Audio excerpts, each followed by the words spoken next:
Welcome to my channel. Shit. I got some bad news about a little bit. I didn't notice anything on his wings. It was just on his leg. It looked like a bump, and I decided to have it checked out. Well, that was the least of his problems.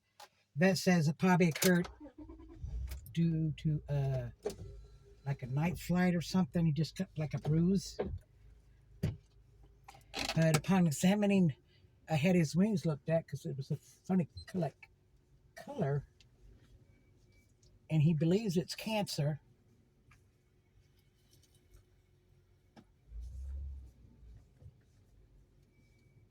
Or pre-cancer. Um, believes he caught it early. Treatment is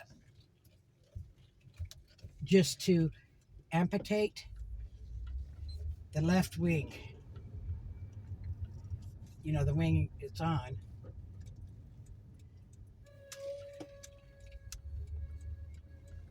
Um, well, he believes it's in the early stage because it's not that big.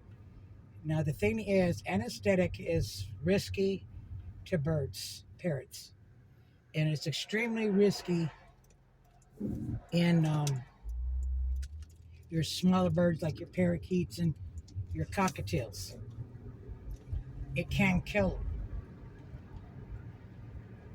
I know of a case of a gray. A person brought it into the avian vet to have its feet done, and this bird had to get has sedatives, gave him anesthesia so he could get it done, and the bird died from the anesthesia. He replaced the bird because he felt bad, but yeah, it's really risky. But the alternative is basically to do nothing, and it's going to spread, and it will kill him.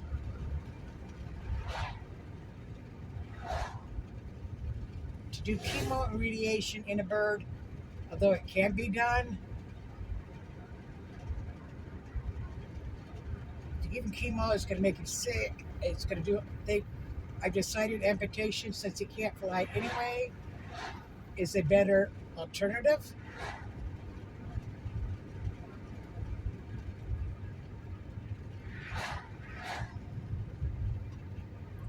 So he goes in on the 7th.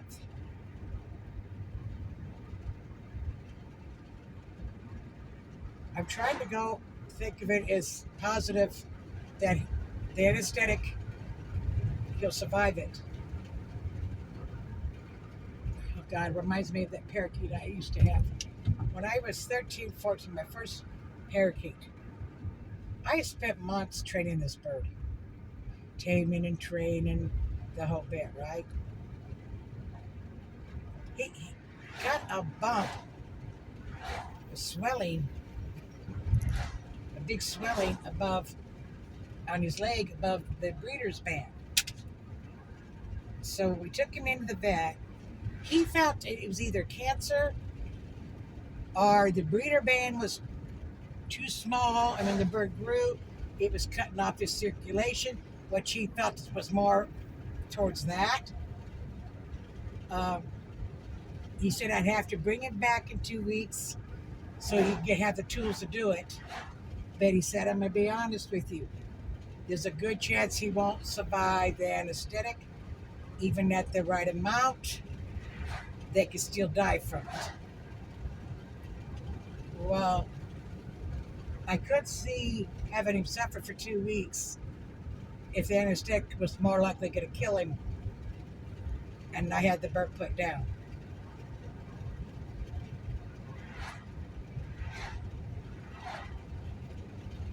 Avian medicine is far greater now than it was when I was 13.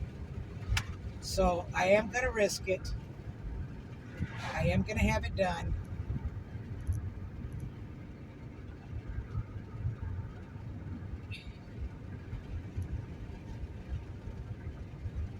However, And hopefully that's going to more or less be it. But if by some chance, and the vet said it would be slim, there's no real way to see if it's spread any symptoms. But with him eating good and acting normal, we feel that amputating his wing might just solve the problem.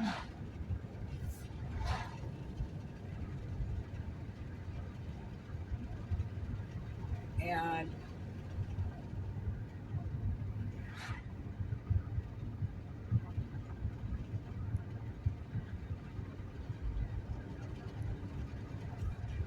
shit. It, so just wish me luck a little bit. He goes in on the 7th.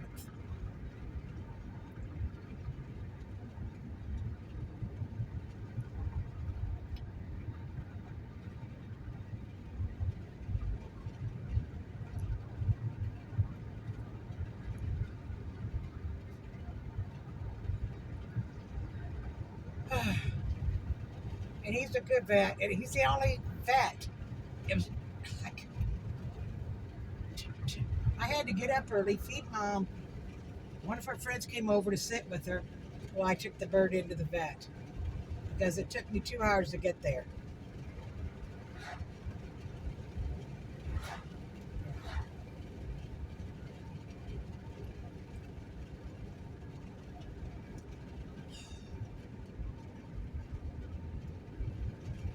See, birds have a habit of hiding their illness. And the thing is, it wasn't too long ago I took him in and found out he would never fly due to drama, and there was no indication of any kind of like cancer, just that they had been to drama to his bones, wing, and that he would never fly. So we feel that this is something very, very new. Um, this was caught because I do examine my birds on a weekly basis. I'm looking at their poops. I'm looking at their appetite. Are they acting lethargic? Are they energetic? He wasn't giving me any signs of illness. I just saw a bump on his leg. I didn't really see anything in his wings. That was discovered at the vet's office. So I always take them in yearly because you have to remember parrots aren't like dog and cats who've been domesticated for thousands of years. So the bird you got in your home has every instinct that their wild caterpillar does. All right? So that means though, because in the wild, if you go to Australia and you got a flock and one is sick, the others will pick on it because it comes a threat to the flock. Because the predators and stuff, they will pick on it and run off a sick one. So they tend to, as protection, hide their illness. So the time you see them sick, um, you got a very sick bird. Okay, so the time they show symptoms, you got a very sick bird.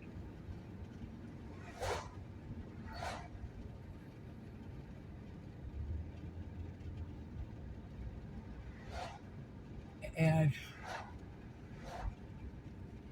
he doesn't act like he's in real pain from the leg. Like the vet said, he just thought it kind of got bruised a little bit, and that's what it swelled up, and that the swelling should go down. But he says keep an eye on it. If it hasn't gone down in a week, 10 days, bring him back up. But he felt he just kind of injured it. Birds could have night frights. Houdini has it. I always worry that he's going to injure his wings or something. I've never seen a bird go through some. I mean, Littleback once in a while, but Houdini, it's constantly, and he does it even in the daytime. So that is the news. Oh, a little bit. Now I know, Little Bit is my bird. It's never stopped being my bird, and I'm going to be the one to make the medical decisions for my bird.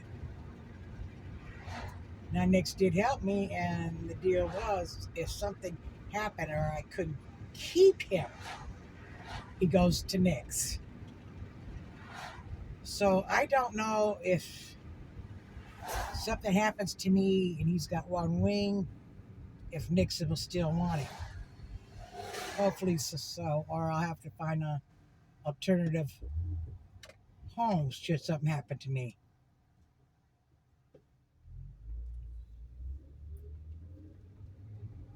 But it's just part of bird. I've lost birds before. I belonged to Hookbill Hobbyist. It was a nonprofit bird club in San Diego, I, which meant we had to have a board for voting, and I was on the board. I was secretary, so therefore I was on the board. Oh, shit.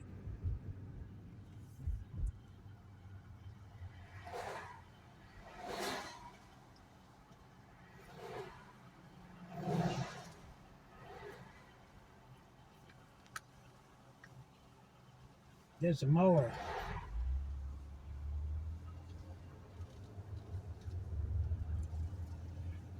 I'm so busy talking to you guys, wasn't paying attention. Almost ran into it.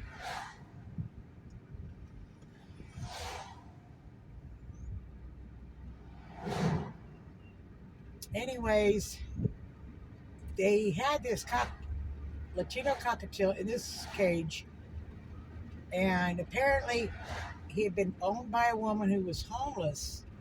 The mother of the woman decided she wasn't taking care of it and took the bird from her. She had it for a while and didn't want it. She called Hookbill Hobbyist up. We, of course, took the bird. It wasn't the first time somebody called us want to relinquish a bird. So he was put on the general table. My number was called, and I picked him home. I had him for 6-7 weeks, and then he passed. He was a old bird, so that wasn't surprising. A cockatiel that's 20 years old is very old. I mean, their lifespan is only 20 to 25 years. And this is why at my age, I chose, and I was able to get a bird again, the cockatiel, rather than an African gray. And it wasn't the fact that African grays are $6,000. And it's true, I'd much rather have an African gray. An African gray is my bird of choice. But they live 50 to 60 years. I'm 66 years old. Who would take the bird when I pass? Because the bird would outlive me. It would outlive me.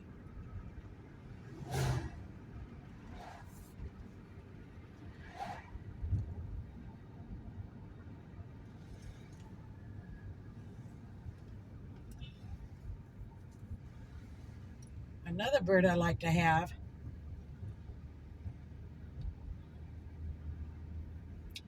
is conure, Harpyomis Max. But they're $500-600. I ain't got $500-600. It's not the price. Do you know how long it took to find a cockatiel? It'd be impossible. And the airlines aren't shipping them because of the bird flu thing. So, nothing. And I talked to the breeder. She's got babies because I want three to four birds. Four birds. I got a cockatoo coming from her. It'll be a while because they just, two of her clutches, one of her clutches just hatched out, and the other one's due to hatch out. And then maybe a parakeet. That I will just go to Petco and pick one up. And then my flock will be complete. Anyways, happy dummy painting. I'll talk to you later.